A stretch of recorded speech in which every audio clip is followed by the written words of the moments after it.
2017 is wrapping up, and most of the releases of the year have rolled out. There are tons of great first-person shooter games.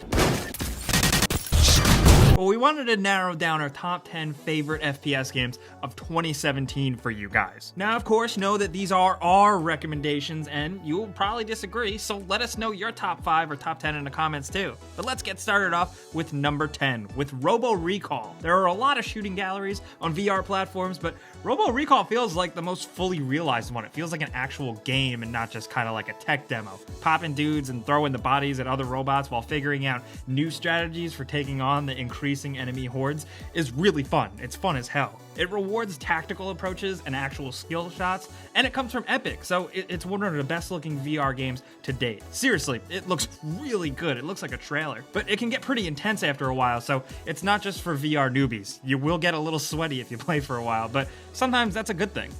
But at number 9, we have Get Even. This is a weird game, and one that I was actually pretty lukewarm on at first, but thankfully it seems like the Steam community has embraced it, and it's pretty interesting once you dig deep enough. From the outset, it probably looks really generic to you. It's kind of like a revenge thriller, but it kind of makes things a little more psychological and cerebral and flips some things on its head in ways you wouldn't really expect. I don't want to spoil anything for those of you that do check it out, but it's a fairly competent, simple shooter with a few interesting little stealth weapons like a corner gun, but besides that, you're really experiencing this for the weird story. Even that is a little weird. Some of the voice acting is a little lame, but I don't know, just the way they tried it, it's still just very endearing, and myself and a lot of other people have found it kind of like an underrated little hit. It's not perfect at all, but it definitely gets points for being really different and doing things in a shooter you wouldn't usually expect.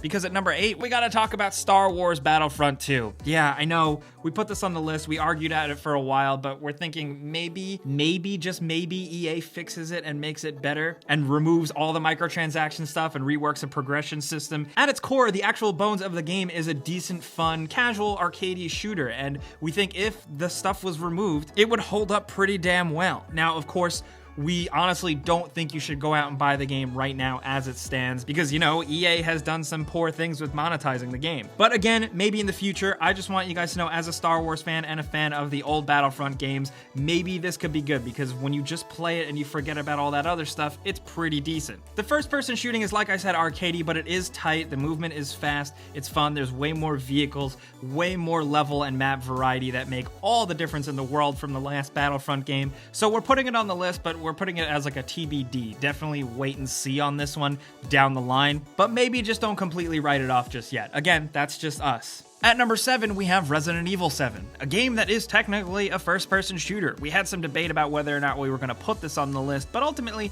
we decided to because it turns out you do actually shoot a lot of things in this game, and it feels good. I think that might actually be one of the best aspects of Resident Evil 7, the fact that it is very much a first-person shooter video game, but it still has those hardcore, old-school survival mechanics that just make it feel really different. It's satisfying, it can be pretty tough, and it's stressful, and that's what a good survival horror game should do, but it also is cool because it's in first person and you have cool guns and you get to shoot things. And believe me, by the end of the game, you end up shooting a lot of things. Not only that, there's all that other content where you get to play as Chris Redfield and shoot even more things. I was skeptical of the whole perspective shift with Resident Evil before this, but now that it's a first-person shooter or first-person game, I'm pretty into it, I'm not gonna lie. And if you haven't checked it out, you should, because it's equal parts scary, equal parts fun, and equal parts challenging, and it's shaping up to be one of our favorite games of the year in general.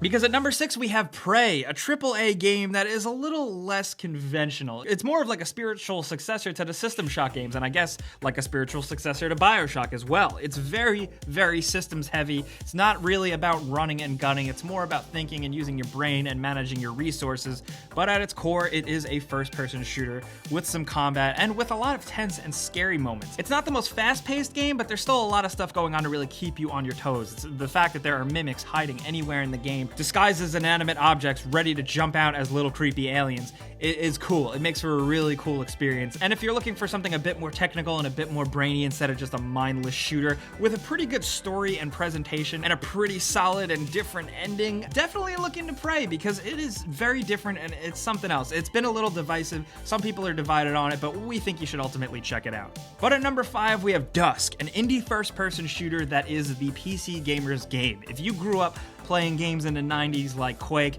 Heretic, even Doom, stuff like that, I think Dusk will be right up your alley. It is 100% unabashedly an old school hardcore first-person shooter with lots and lots of demons and KKK members and evil wizards to shoot. And even though it is super old school and really derivative of that old stuff very lovingly, it's unlike anything you'll play this year. It's episodic, and the first episode is right now, and they're also releasing a big multiplayer mode called Dusk World, and just with the core shooting mechanics with like the lightning fast gameplay, smooth frame rates, and tons of different weird graphic options and filters, it just makes it feel old but also just fresh enough. But ultimately, it's challenging, it's lightning fast, and you can only play this game with a keyboard and mouse. So if those things are usually up your alley, Dusk is yours. Go for it.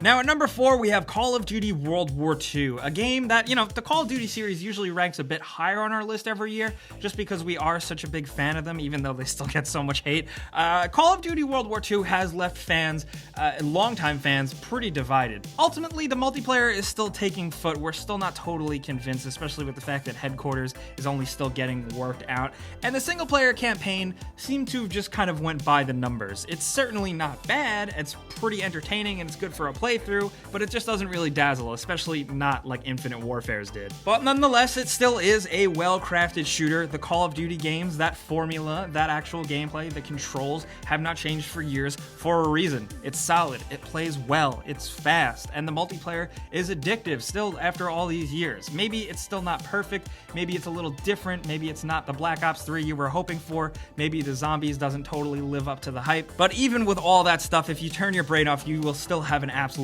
good time with this game. And it's not an all-out disaster like some people are making it seem. Honestly, even if some of the more hardcore elements aren't totally perfect, I still just really appreciate the boots on the ground gameplay. I'm really kind of sick of sliding and dodging and boost jumping. But that's just me, someone who now feels like an old person. But at number 3, we have Destiny 2, a game that is very much still for Destiny fans. If you weren't one of the people that got hooked on the original Destiny, Destiny 2 doesn't do too much to fix overall complaints, but what it does do is kind of just fine-tune the experience that was the original Destiny that people did get into, and just makes it that much better. If that makes sense, if that sounds kind of weird, it's still very much structured like the first Destiny. People can argue that there is not enough to do, but that's kind of how Destiny's content structure goes. Whether you like it or not, what you will get here, though, is some pretty interesting worlds to shoot your way through, and it's good that they're interesting because you're going to be spending a lot of time in them because there are so many different new strikes and little random pop-up missions to take care of and constantly just keep grinding, because Destiny 2 is all about the grind. And if you're looking for a good first-person shooter grind, I think this is it. Not only that, in terms of multiplayer games this year, I think this is one of the best ones that you can play with friends, because Destiny 2 really fires on all cylinders when you're playing a raid or a strike with friends that you know, because it can be challenging and it can require actual teamwork besides just running and gunning. And honestly, as someone who was kind of converted to Destiny late, I think it's a pretty fulfilling experience. Because at number 2, speaking of old people, we have Quake Champions. We had a lot of games trying to go for the old school, fun, competitive, arena-based nature this year, like Lawbreakers, but we decided to go with Quake Champions because it is such a good time. The community isn't out of this world huge, but it is dedicated from the alphas and the betas. This is a finely crafted Quake game. Even if it seems a little bit different with some of the character class-ish stuff, don't be scared by that because it's not as jarringly different as you would think. It's not Overwatch Quake. Not at all. It is exactly 100% Quake. It just looks 10 times better, but it still plays just as you would want it to. It's super fast. It's very vertical. And again, like some of the other games I'm saying on this list, it is very much a game you should play with a keyboard and mouse. But however you'll play it, I think if you're looking for something to really chew on, something deep, something that's not exactly easy to get into, I think you will find Quake Champions pretty satisfying. But believe it or not, at number 1, we have Wolfenstein 2, the new Colossus. We really didn't expect to put a single-player first-person experience as number 1 on the list, but Wolfenstein 2 is just so good, man. It really kind of just capitalizes on Wolfenstein The New Order's whole borderline insanity stuff and going full into it. This is a game that really, really tells a weird story, something you would really not expect, but it's got some really awesome characters that you're gonna want to get to know and laugh at and cry with. And with all that stuff, whether it's lighthearted and funny and really batshit crazy, or serious and gritty and grimdark, it walks that line absolutely perfectly, and it's just a really good single-player campaign to play through from beginning to end. It's also not short, and it's very replayable, and the game itself is just straight up fun. While it's not as run and gunny as I think it should be, like something like Doom, it is incredibly fast, really, really brutal and gory and fun and challenging. This is one of the hardest shooters we've played this year, but it is so satisfying, and we think it's worth your time. BJ Blazkowicz is like one of the coolest first-person shooter characters right now, and I think honestly you will enjoy getting to know him and getting to kill tons and tons of Nazis as him.